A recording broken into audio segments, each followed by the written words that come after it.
Wahai hambaku, jika orang yang terdahulu dan yang terakhir di antara kalian, manusia dan jinnya yang tinggal di bumi ini, semuanya meminta permintaannya kepadaku, lalu aku penuhi seluruh permintaan mereka, tidaklah hal itu mengurangi apa yang ada pada diriku, kecuali sebagaimana sebatang jarum yang dicelupkan ke dalam air lautan. Jadi kalau jarum kita bawa ke air lautan, kemudian dicelupkan, kemudian diangkat, tentu di ujung jarum ada satu tetes. Satu tetes inilah di ujung jarum cukup untuk memberikan seluruh permintaan semua manusia dari awal sampai akhir, semua jin dari awal sampai akhir. Satu tetes cukup diberikan kepada mereka. Dan lautan yang luas, yang tidak bertepi itu seolah-olah itulah kekayaan Allah yang tidak akan ada habisnya. Lalu kenapa manusia mengejar yang setetes, meninggalkan yang luas tak bertepi? Itulah kadang-kadang manusia. Mereka hanya mengejar dunia dan lupa akhirat, mengejar yang setetes, melupakan yang luasnya tidak bertepi. Jahilnya manusia. Padahal manusia walaupun satu dunia meminta kepada Allah, Allah memberi itu hanya satu tetes, cukup bagi mereka. Dari satu tetes ini banyak jadi orang kaya, dari satu tetes ini banyak jadi orang cerdas, dari satu tetes ini banyak menjadi orang para penemu, profesor dan yang lainnya. Hanya satu tetes saja. Tapi lautan itulah kekayaan Allah yang sebenarnya. Jangan mengejar yang satu tetes dan meninggalkan yang luas tak bertepi itu. Bismillahirrahmanirrahim.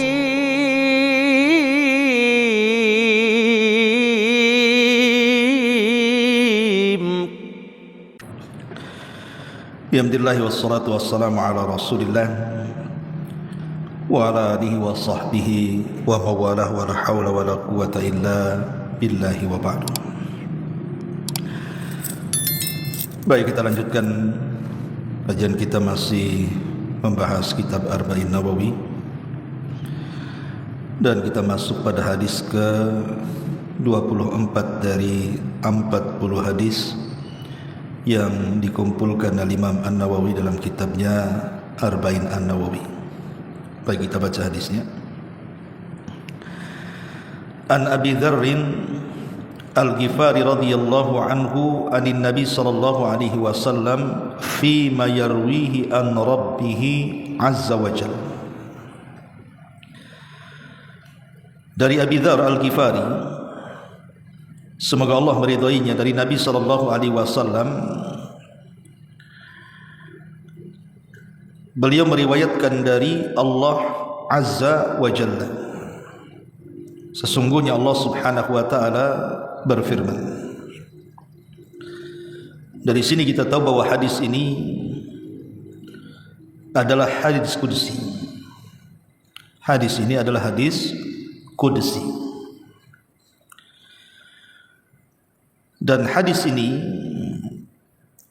dikatakan oleh Imam Ahmad bin Hanbal rahimahullahu taala sebagai asyrafu al-hadis, seagung-agungnya hadis Nabi sallallahu alaihi wasallam. Kenapa? Karena isi hadis ini nanti dari awal sampai akhir akan mengenalkan siapa Rabb kita. Jadi kalau ada pertanyaan siapa Tuhan kita, maka jawabannya ada dalam hadis ini. Dan sesuatu pembahasan yang membahas tentang pengenalan kita kepada Rabb kita, maka pembahasan itu sangat istimewa. Makanya di dalam Al-Quran ada beberapa surat yang isinya hanya menceritakan tentang Rabb kita. Contohnya surah Al-Ikhlas atau ayat kursi. Maka keduanya adalah surat termulia dan ayat termulia, karena baik surah Al-Ikhlas ataupun ayat kursi berbicara tentang jawaban dari pertanyaan siapa Tuhan kita. Maka di situ dijelaskan dalam surah Al-Ikhlas dan juga dalam ayat kursi. Lah begitu juga dalam hadis ini. Hadis ini menjawab setiap pertanyaan yang bertanya siapa Rabb kita. Maka akan dijawab siapa Rabb kita dalam hadis ini. Wajar kalau Imam Ahmad Ibn Hanbal rahimahullahu ta'ala mengatakan bahwa hadis ini asyraful hadis, seagung-agungnya hadis Nabi SAW. Bahkan seorang ulama salaf, Abu Idris Al-Khawlani rahimahullahu ta'ala, yang mengambil hadis ini daripada Abi Dzar Al-Ghifari radhiyallahu anhu, apabila dia mendengar hadis ini dibacakan, maka Abu Idris Al-Khawlani langsung pingsan. Apabila dibacakan hadis ini kepada beliau, Abu Idris Al-Khawlani bisa langsung pingsan karena merenungkan keagungan Allah Subhanahu wa taala yang terdapat dalam hadis ini. Dan hadis ini adalah hadis terbaik yang diriwayatkan oleh penduduk Syam, karena semua rawinya adalah para penduduk dari negeri Syam. Nah di sini Abi Dzar Al-Ghifari meriwayatkan dari Nabi SAW, dan Nabi meriwayatkan langsung daripada Rabbnya, dari Allah Subhanahu wa taala. Makanya hadis ini disebut hadis qudsi. Lalu apa bedanya hadis qudsi dengan Al-Quran? Perbedaan hadis qudsi dengan Al-Quran, kalau Al-Quran itu diibadahi bacaannya, di mana setiap satu huruf yang dibaca mendapatkan 10 pahala. Tapi kalau hadis qudsi tidak. Membaca hadis qudsi ya sama dengan membaca hadis yang lainnya. Yang kedua, semua kalimat dalam Al-Quran ada tahaddi dari Allah Subhanahu wa taala kepada manusia dan jin. Maksud tahaddi, Allah Subhanahu wa taala menantang.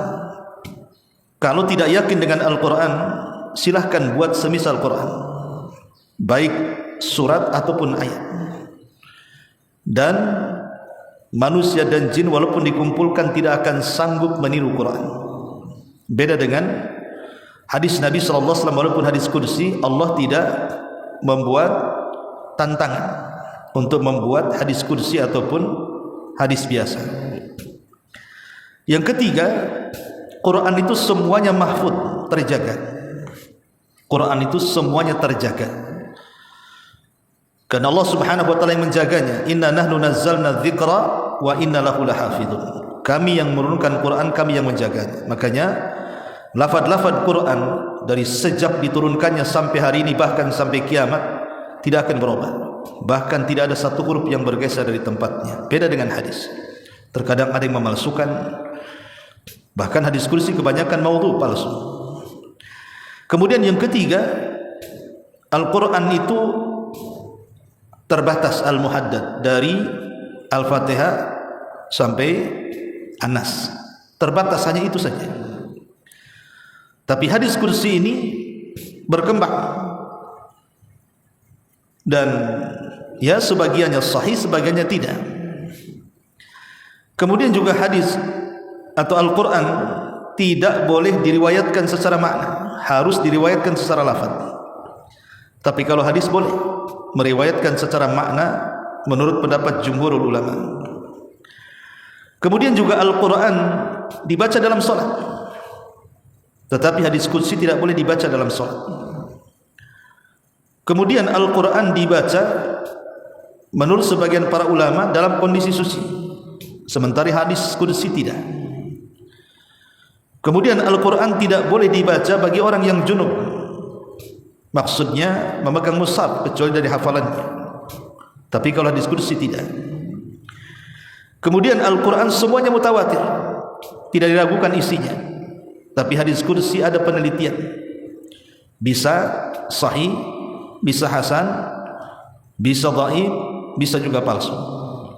Dan banyak lagi perbedaan hadis qudsi dengan Al-Quran. Di antaranya kalau Al-Quran itu riwayatnya baik lafaz ataupun makna tidak boleh dirubah. Tapi kalau hadis qudsi itu maknanya dari Allah Subhanahu wa taala dan lafaznya dari Nabi sallallahu alaihi wa ala alihi wasallam. Baik, kemudian Di sini Allah Subhanahu wa taala berfirman, "Ya ibadi, inni haramtu dzulma ala nafsi wa ja'altuhu bainakum muharraman fala tadhalamu." Ya ibadi, wahai hamba-hambaku, menunjukkan kasih sayang Allah kepada kita dengan memanggil hambanya. Dan Allah menyebut 11 kali kalimat ya ibadi dalam hadis ini, menunjukkan kasih sayang Allah kepada kita dengan memanggil ya ibadi, wahai hamba-hambaku. Inni haramtu zulma, sesungguhnya aku haramkan kezaliman, ala nafsi, atas diriku. Wa ja'altuhu muharraman bainakum, dan kujadikan kezaliman haram di antara kalian. Fala tadhalam, maka jangan kalian saling berbuat zalim. Manusia terkadang di pihak yang berbuat zalim dan terkadang di pihak orang yang dizalimi. Tapi Allah tidak pernah melakukan kezaliman dan Allah tidak mungkin bisa dizalimi. Itulah bedanya Allah dengan kita. Kita ini terkadang di pihak yang menzalimi atau di pihak yang dizalimi. Tapi Allah tidak menzalimi dan tidak akan bisa dizalimi. Karena Allah Subhanahu wa taala zat yang mencintai keadilan dan tidak suka dengan kezaliman. Makanya Allah mengatakan, aku haramkan kezaliman kepada diriku. Dan aku pun jadikan bagi kalian haram melakukan kezaliman. Maka jangan berlaku zalim. Maka kezaliman itu sangat diharamkan dalam Islam, hatta berbuat zalim kepada orang kafir sekalipun. Tidak boleh kita ini menzalimi walaupun orang kafir. Makanya Nabi SAW ketika mengutus Mu'adz ibn Jabal untuk berdakwah di negeri Yaman, kemudian Rasul mengatakan, ya Mu'adz, innaka ta'ti qauman min ahlil kitab, engkau akan menemui sebuah kaum dari ahli kitab di Yaman. Maka hati-hatilah. Di ujung pesan Rasul dalam hadis kepada Mu'adz itu, fattaki da'watal madlum fa innahu laisa bainahu wa bainallahi hijab. Hati-hati dari doa orang yang kau zalimi walaupun dia orang kafir. Makanya Imam Ibnul Qayyim mengatakan, doa orang yang terzalimi walaupun dia kafir pasti mustajab. Pasti Allah akan berada di sampingnya, bukan karena kekafirannya, karena Allah tidak suka dengan kezaliman dan mencintai keadilan. Makanya jangan berlaku zalim walaupun kepada orang kafir, apalagi zalim itu berlaku kepada orang-orang yang beriman.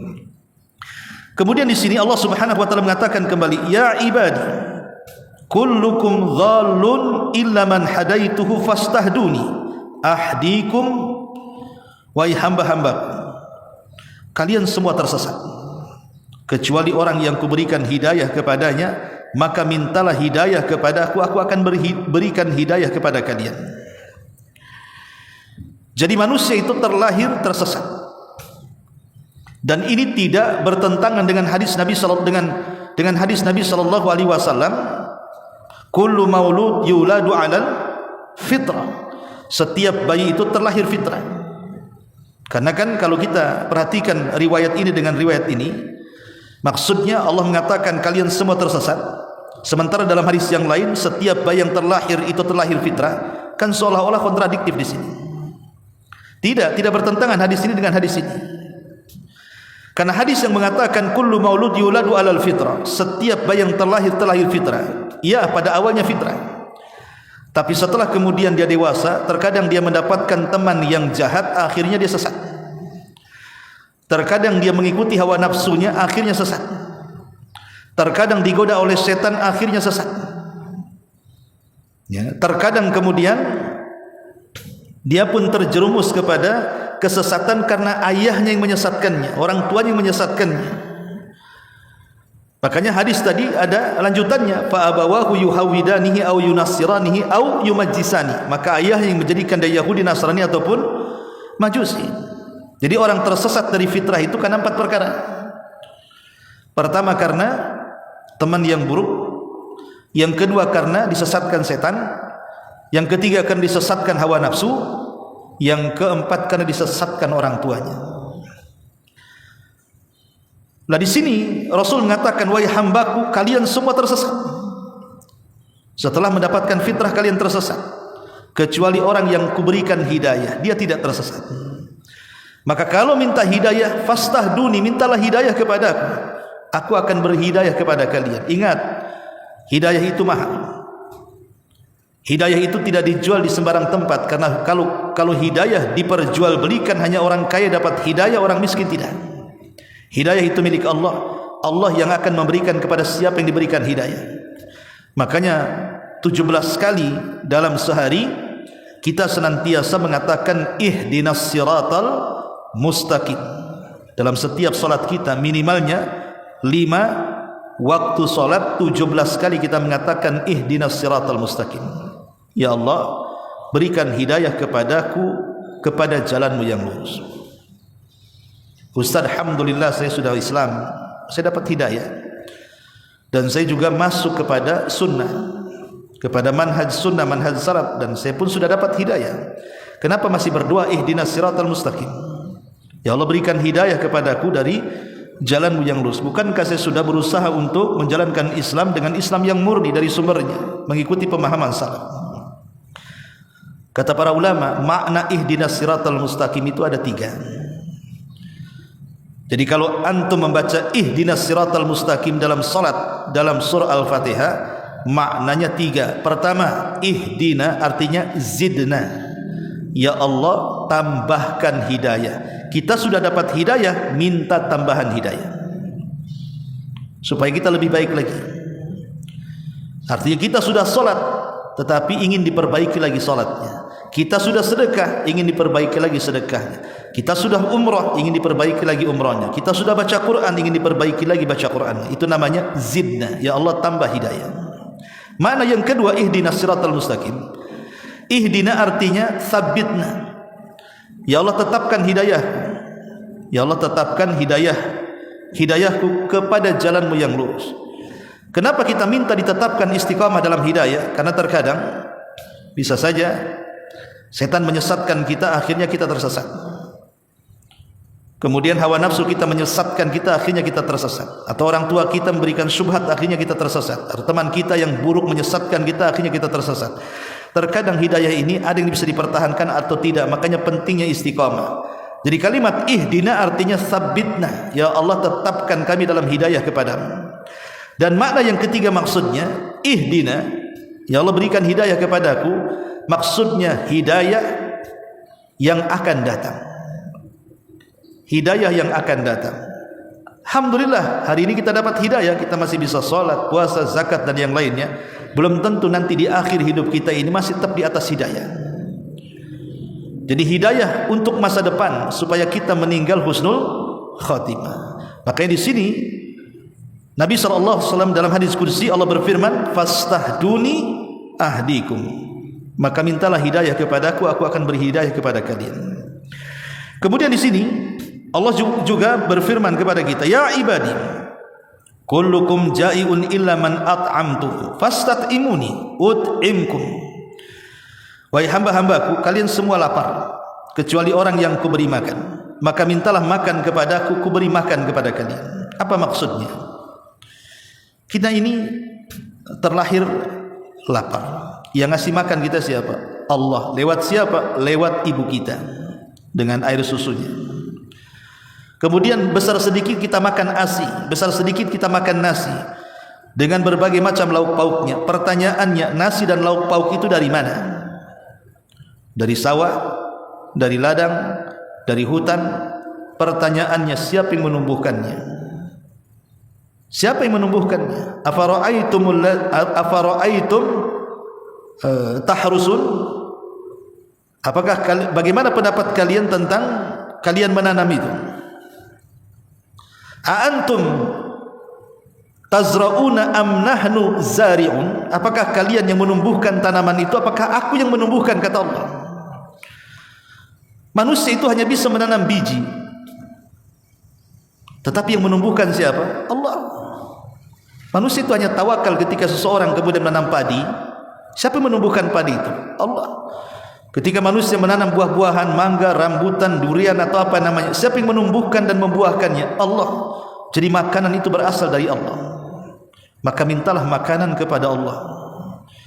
Karena rizki itu datang dari Allah, bukan dari makhluk. Maka siapapun yang minta rizki kepada Allah, maka Allah akan berikan rizki kepadanya. Kemudian juga ya ibadi kullukum arin illa man kasaitu fastaqsuni aksukum. Wahai hambaku, kalian semua telanjang kecuali orang yang kuberi pakaian, maka mintalah pakaian kepadaku, kuberi pakaian kepada kalian. Manusia itu berawal telanjang. Allah mengatakan Allahu akhrajakum min butuni ummahatikum la ta'lamuna syai'an. Allah ketika mengeluarkan kita dari perut ibu kita, apakah kita pakai baju? Tidak. Manusia terlahir telanjang dan akan menghadap Allah pada hari kiamat juga telanjang. Yuhsyarun nas yaumal qiyamah khufatan uratan ghurlan buhman.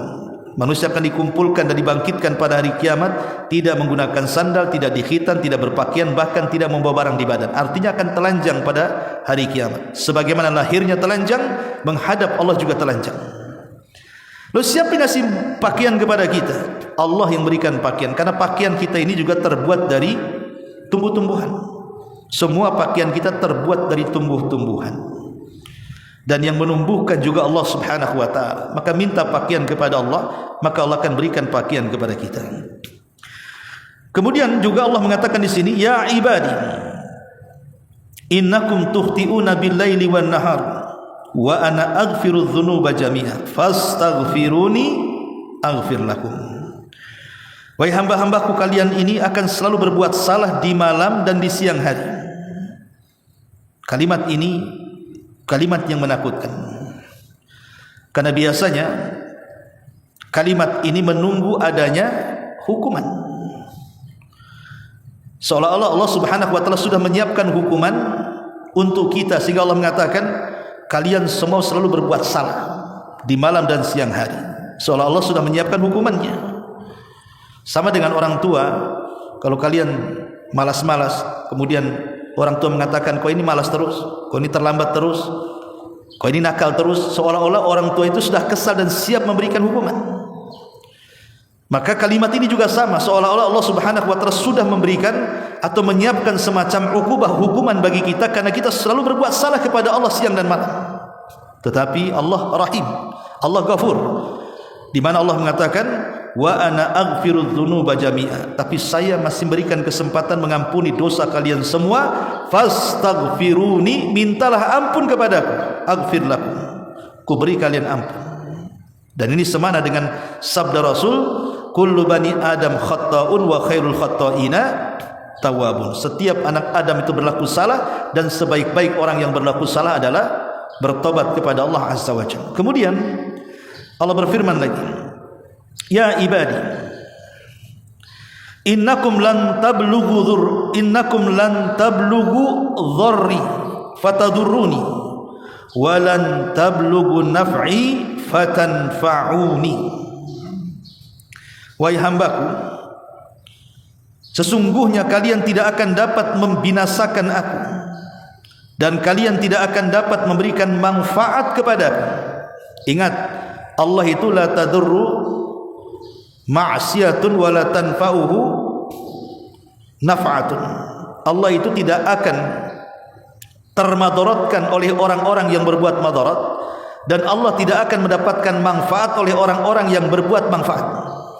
Maknanya, kalau satu dunia dari orang yang pertama hidup sampai yang terakhir mati dari kalangan jin dan manusianya berbuat jahat kepada Allah, artinya melakukan kemaksiatan, maka tidak akan memadaratkan bagi Allah sedikit pun. Atau sebaliknya, semua manusia dari awal sampai akhir, jin dan manusianya, semuanya bertobat, melakukan kebaikan, tidak bermanfaat sama sekali bagi Allah. Karena manusia kalau berbuat jahat, maka kejahatannya kembali kepada manusia. Sebagaimana manusia kalau berbuat baik, maka kebaikannya akan kembali kepada manusia. Allah tidak berhajat dengan kebaikan kita, sebagaimana Allah tidak akan merasa tersiksa dengan maksiat kita. Dan itu sama dengan hadis Nabi SAW, kalau seandainya seluruh manusia beriman kepada Allah, tidak akan bertambah kekuasaannya. Sebagaimana kalau seluruh manusia bermaksiat kepada Allah, tidak mungkin berkurang kekuasaannya. Itu menunjukkan keagungan Allah subhanahu wa ta'ala. Kemudian Allah berfirman lagi, ya ibadi, Lau anna awwalakum wa akhirakum wa insakum wa jinnakum kanu ala atqa qalbi rajulin wahidin minkum ma zada dzalika fi mulki syai'an. Ya ibadi lau anna awwalakum wa akhirakum wa insakum wa jinnakum kanu ala afjari qalbi rajulin wahidin ma naqasa dzalika min mulki syai'an. Wahai hambaku, kalaulah orang-orang terdahulu dan yang terakhir di antara kalian, sekalian manusia dan jinnya, mereka itu bertakwa seperti orang yang paling bertakwa di antara kalian, tidak akan menambah kekuasaanku sedikit pun. Jika orang-orang terdahulu dan yang terakhir di antara kalian sekalian manusia dan jinnya mereka berhati jahat seperti orang yang paling jahat di antara kalian, tidak akan mengurangi kekuasaanku sedikit pun. Dari sini apa? Allah itu zat yang maha segala-galanya, tidak berhajat kepada kita manusia, kita yang berhajat kepada Allah. Salat untuk siapa? Untuk kita yang salat.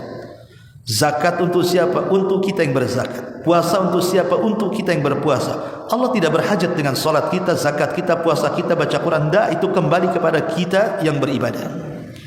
Maka jangan berfikir bahwa Allah berhajat dengan kita, kita yang berhajat dengan Allah subhanahu wa ta'ala.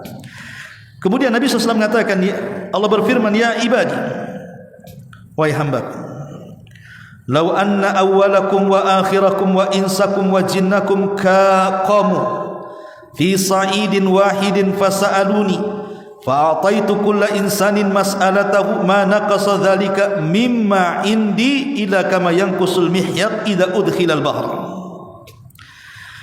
Wahai hambaku, jika orang yang terdahulu dan yang terakhir di antara kalian, manusia dan jinnya yang tinggal di bumi ini, semuanya meminta permintaannya kepadaku, lalu aku penuhi seluruh permintaan mereka, tidaklah hal itu mengurangi apa yang ada pada diriku, kecuali sebagaimana sebatang jarum yang dicelupkan ke dalam air lautan. Jadi kalau jarum kita bawa ke air lautan, kemudian dicelupkan, kemudian diangkat, tentu di ujung jarum ada satu tetes. Satu tetes inilah di ujung jarum cukup untuk memberikan seluruh permintaan semua manusia dari awal sampai akhir, semua jin dari awal sampai akhir. Satu tetes cukup diberikan kepada mereka. Dan lautan yang luas, yang tidak bertepi itu seolah-olah itulah kekayaan Allah yang tidak akan ada habisnya. Lalu kenapa manusia mengejar yang setetes, meninggalkan yang luas tak bertepi? Itulah kadang-kadang manusia. Mereka hanya mengejar dunia dan lupa akhirat, mengejar yang setetes, melupakan yang luasnya tidak bertepi. Jahilnya manusia. Padahal manusia walaupun satu dunia meminta kepada Allah, Allah memberi itu hanya satu tetes, cukup bagi mereka. Dari satu tetes ini banyak jadi orang kaya, dari satu tetes ini banyak jadi orang cerdas, dari satu tetes ini banyak menjadi orang para penemu, profesor dan yang lainnya. Hanya satu tetes saja. Tapi lautan itulah kekayaan Allah yang sebenarnya. Jangan mengejar yang satu tetes dan meninggalkan yang luas tak bertepi itu. Kemudian terakhir Allah berfirman dalam hadis ini, ya ibadi, innama hiya a'malukum uhsiha lakum thumma uwaffikum iyyaha faman wajada khairan falyahmadillah wa man wajada ghaira dzalika fala yalumanna illa nafsahu, rawahu Muslim. Wahai hambaku, sesungguhnya inilah amalan perbuatan kalian, aku catat semuanya untuk kalian, kemudian aku akan balas. Maka barang siapa yang mendapatkan kebaikan, hendaklah bersyukur kepada Allah. Dan barang siapa yang mendapatkan selain itu, maka janganlah kalian menyalahkan kecuali diri-diri kalian. Artinya, ma yalfidhu min qaulin illa ladaihi raqibun atid. Tidak ada satupun lafaz yang terkeluar dari lisan kita kecuali semua dicatat oleh raqib dan atid, dan malaikat-malaikat pencatat yang lainnya.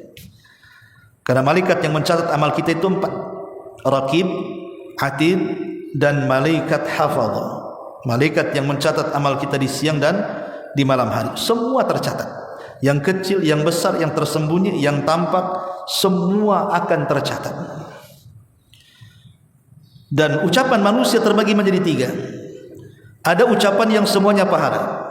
Ada ucapan yang semuanya dosa, ada ucapan yang tidak berpahala dan dosa alias mubah. Tapi yang dihisab adalah dua, yang semuanya dosa atau semuanya pahala. Tapi semuanya dicatat oleh Allah Subhanahu wa taala lewat tangan para malaikat, sehingga tidak ada satupun yang luput bagi Allah Subhanahu wa taala, karena sudah ada catatannya semua. Manusia tidak akan mengelak di hadapan Allah Subhanahu wa taala dengan catatan yang dicatat para malaikat seumur kita hidup di dunia, sejak lahir sampai kita mati. Dan semuanya akan dipertanggungjawabkan di hadapan Allah. Kalau selama catatan itu isinya kebaikan, maka pujilah Allah, kita akan mendapatkan kebaikan.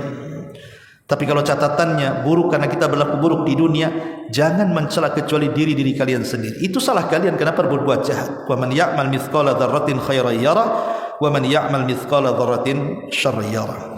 Wallahu a'lam. Ini di antara hadis qudsi yang ke-24 dari kitab Arba'in Nawawi. Subhanallah bihamdika asyhadu an la ilaha illa anta astaghfiruka wa atubu ilaik. Allahu ta'ala. Assalamualaikum warahmatullahi wabarakatuh.